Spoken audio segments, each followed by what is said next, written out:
राधे राधे मित्रों, जय श्री कृष्णा। अक्षय तृतीया हिंदू धर्म में एक महत्वपूर्ण त्यौहार है। आइए जानते हैं अक्षय तृतीया के विषय में। जो वैशाख मास की शुक्ल पक्ष की तीसरी तिथि को मनाया जाता है, यह एक पवित्र दिन माना जाता है और कई धार्मिक अनुष्ठान और उत्सव इस दिन किए जाते हैं। सनातन धर्म में अक्षय तृतीया तिथि का विशेष महत्व है। वैशाख मास की तृतीया तिथि को अक्षय तृतीया के पर्व के नाम से मनाया जाता है।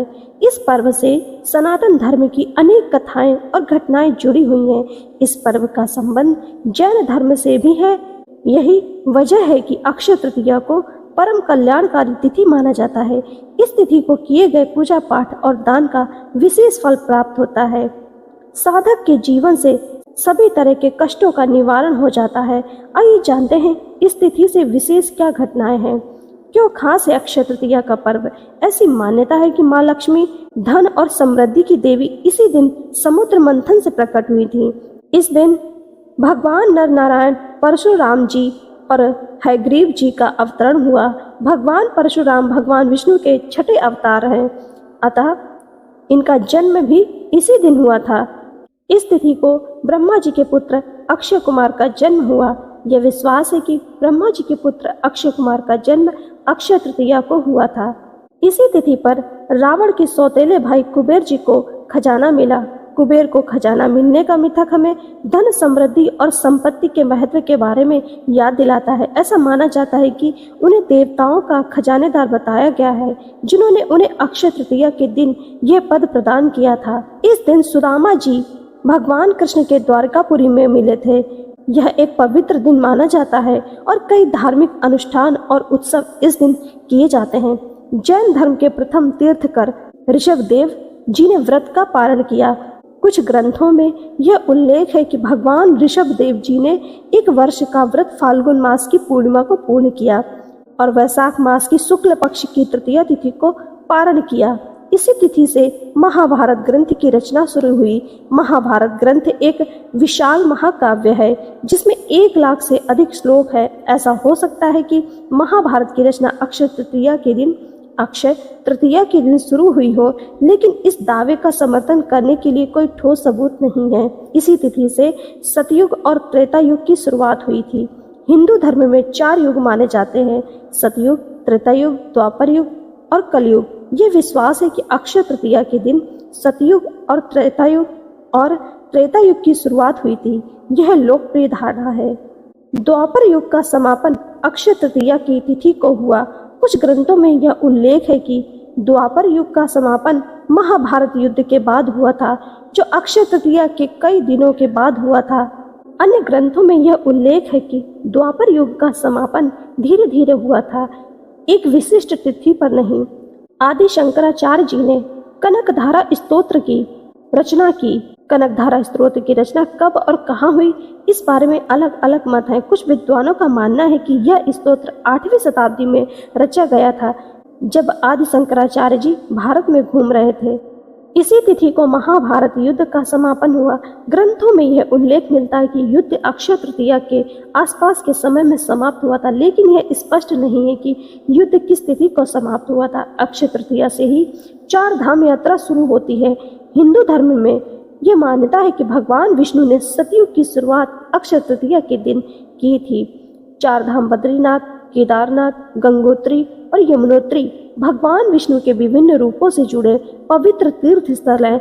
इसलिए यह माना जाता है कि अक्षय तृतीया के दिन से 4 धाम की यात्रा शुरू करना अत्यंत शुभ होता है।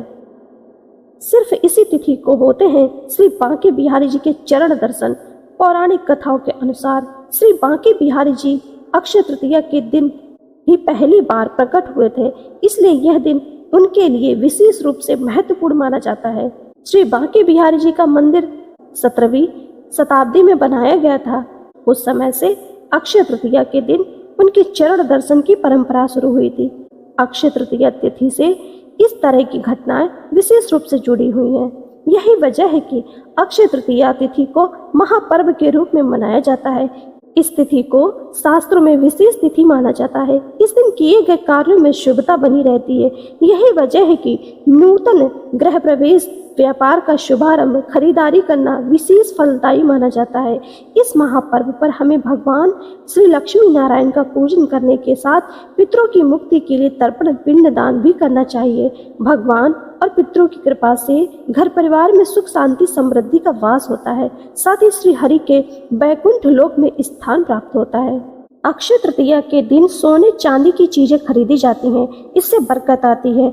अगर आप भी बरकत चाहते हैं तो इस दिन सोने या चांदी के लक्ष्मी जी की चरण पादुका लाकर घर में रखें और इसकी नियमित पूजा करें, क्योंकि जहाँ लक्ष्मी जी के चरण पड़ते हैं वहाँ पर धन का अभाव कभी नहीं होता है।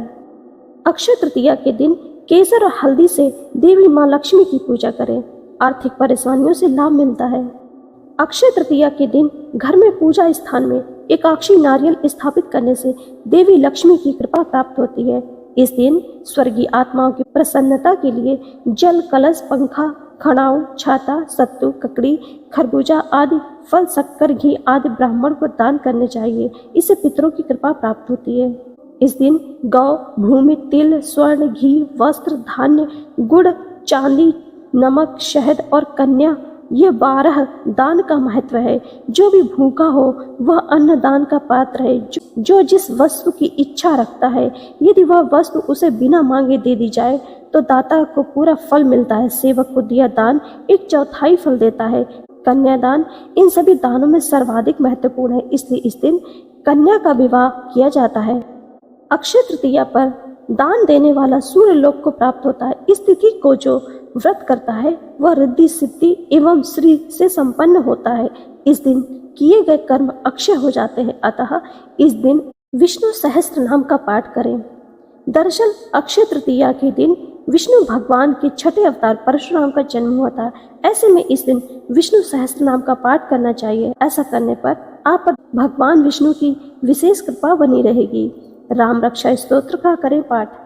अगर कोई व्यक्ति लंबे समय से किसी बीमारी से जूझ रहा हो और लाख कोशिशों के बाद भी कुछ आराम न मिल रहा हो तो ऐसे लोगों को अक्षय तृतीया के दिन राम रक्षा स्तोत्र का पाठ करना चाहिए। इससे रोगों का नाश होता है और व्यक्ति को निरोगी काया मिलती है।